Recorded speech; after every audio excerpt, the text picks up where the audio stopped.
It's time for E, day 3. Then you can go in and pick your colors. You want to pick enough that you can color each of these leaves individually to create dimension within your letter, but that you won't have to have the same color touching. A Crayola box is perfect for this because you have so many different options. Test out your colors on the side just to make sure that they are distinct enough from one another, and if you find two colors that are relatively similar, put one of those back away. Again, go through and erase a little bit of the lines that you've created so you don't get extra pencil on your felt pens.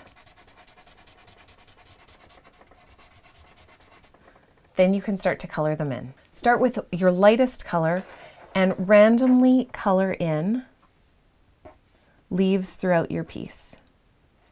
Try to flick at the end so that you get that nice point at the end of the leaf shape.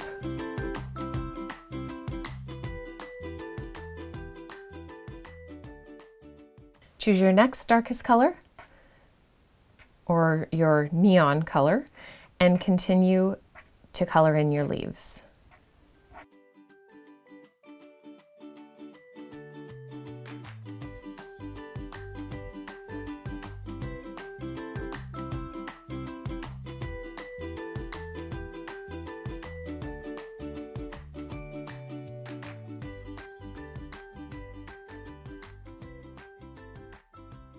With just a few colors and a few basic tricks for creating an E, you have managed to create a beautiful, very interesting and intricate looking E.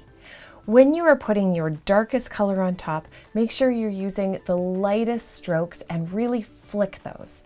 That way it will help to give that overall look to the entire piece.